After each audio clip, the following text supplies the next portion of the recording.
Next हम लोग देखेंगे another most important topic, conjugated bilirubin. एक कंजुगेटेड बिलिरुबिन क्या होता है? आपको बता दें कि नॉर्मली आपको पता ही होगा, फिर भी एक बार एक चलते हैं लेके। सिंपल जो प्रोसेस होती है, आरबीसी आपकी टूटती है, स्प्लीन के अंदर ब्रेक होती है 120 दिन में, मतलब 120 दिन के होने के बाद जब वो ओल्ड हो जाती है तब वो टूटती है। टूटने के बाद स्प्लीन के फेगोसाइटिक सेल्स उसको फेगोसाइट करते हैं। जो रप्चर आरबीसी, वो आरबीसी जो है फेगोसाइटिक सेल के अंदर जाती है। जैसे ही वो सेल के अंदर जाती है तो वहाँ पर जो आरबीसी की मेम्ब्रेन होती है, उसमें प्रोटीन, कार्बोहाइड्रेट, लिपिड होते हैं, वो रिलीज हो जाते हैं। अंदर का जो हीमोग्लोबिन पार्ट होता है, उसमें जो ग्लोबिन पार्ट होता है वो भी रिलीज हो जाता है। हीम पार्ट जो होता है उसमें आयरन रीयूज होता है। और जैसे ही आयरन हीम पार्ट से निकलता है, एक्चुअली में हीम पार्ट में दो चीज़ होती है, टेट्रापाइरोल रिंग होती है और हीम होता है। जैसे हीम निकलता है तो जो टेट्रापाइरोल रिंग है वो एक स्ट्रेट चेन फॉर्म कर लेती है। इस चेन को हम बोलते हैं बिलीवर्डिन। और ये बिलीवर्डिन उसी फेगोसाइटिक सेल के अंदर ऑक्सीडाइज होकर बिलीरुबिन बनाती है। और ये जो बिलीरुबिन बना है उसे हम अनकंजुगेटेड बिलीरुबिन बोलते हैं, जो ब्लड में आता है। और ब्लड में आने के बाद उस स्पेसिफिक प्रोटीन होते हैं जिसे हम बोलते हैं प्लाज्मा प्रोटीन, ब्लड में उससे वो बाइंड होता है और कॉम्प्लेक्स फॉर्म करता है एल्ब्यूमिन, और बिलीरुबिन कॉम्प्लेक्स फॉर्म करता है। और ये कॉम्प्लेक्स जो है फाइनली लीवर में जाता है, लीवर में आता है। और जैसे ही वो लीवर में आता है, आपको बता दूं कि जो अनकंजुगेटेड बिलीरुबिन होता है वो लिपिड सॉल्युबल होता है, फ्री बिलीरुबिन होता है, टॉक्सिक हीमोग्लोबिन होता है। और वो लीवर तक लाया जाता है। क्यों लाया जाता है? क्योंकि लीवर के अंदर स्पेसिफिक टाइप के, जैसे एल्ब्यूमिन और बिलीरुबिन कॉम्प्लेक्स अनकंजुगेटेड वाला, वो आता है लीवर के अंदर। और लीवर के अंदर आएगा, लीवर की हेपेटोसाइट सेल्स के अंदर वो बिलीरुबिन जाएगा, अनकंजुगेटेड बिलीरुबिन जाएगा। लीवर की जो सेल है, हेपेटोसाइट सेल्स हैं, वहाँ पर स्पेसिफिक टाइप के एसिड पाया जाता है। इसका नाम होता है ग्लूक्यूरोनिक एसिड। क्या पाया जाता है? ग्लूक्यूरोनिक एसिड पाया जाता है। एक एंजाइम पाया जाता है ग्लूक्यूरोनाइल ट्रांसफरेज।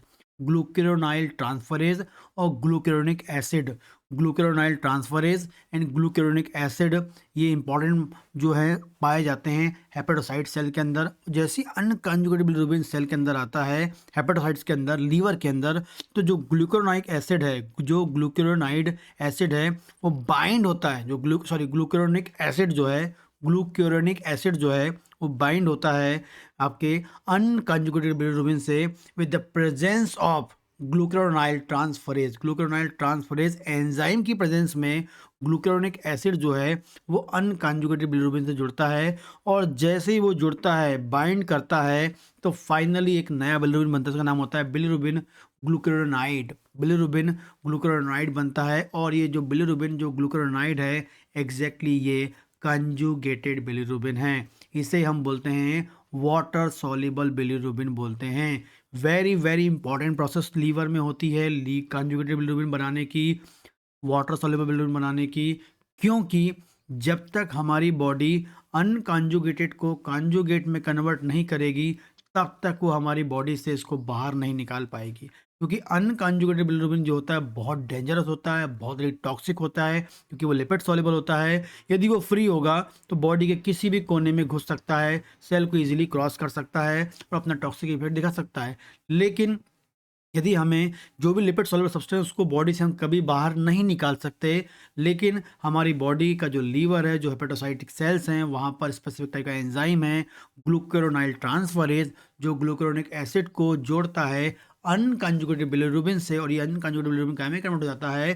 कंजुगेटेड बिलीरुबिन में कन्वर्ट हो जाता है। और जैसे ही कंजुगेटेड बिलीरुबिन फॉर्म होता है, दैट मीन्स वाटर सॉल्युबल होता है। ये कोई भी सेल के अंदर नहीं घुस पाता है। टॉक्सिक इफेक्ट हम इसे कम कर देते हैं। और जैसे ही वाटर सॉल्युबल होता है तो हम इसे बॉडी से बाहर निकाल देते हैं, लैट्रिन के द्वारा बाहर निकाल देते हैं, पेशाब के द्वारा बाहर निकाल देते हैं। तो अनकंजुगेटेड बिलीरुबिन टॉक्सिक है, कंजुगेटेड बिलीरुबिन नॉन टॉक्सिक है। Unconjugated bilirubin water lipid soluble है, कंजुगेटेड बिलीरुबिन क्या है? वाटर सॉल्युबल है। अनकंजुगेटेड बिलीरुबिन को बॉडी से निकालना इम्पॉसिबल है।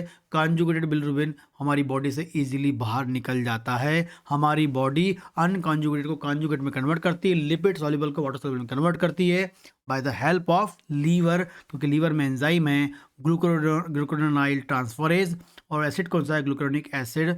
दोनों इंपॉर्टेंट रोल प्ले करते हैं और ट्रांसपोर्ट करते हैं, ट्रांसपोर्ट बाहर निकालते हैं, एक्सक्रीट करते हैं बिलीरुबिन को। तो बिलीरुबिन को बाहर निकालते हैं कंजुगेट करके। तो कंजुगेट बिलीरुबिन जो है वो थोड़ा सा हम बोलेंगे नॉन टॉक्सिक है।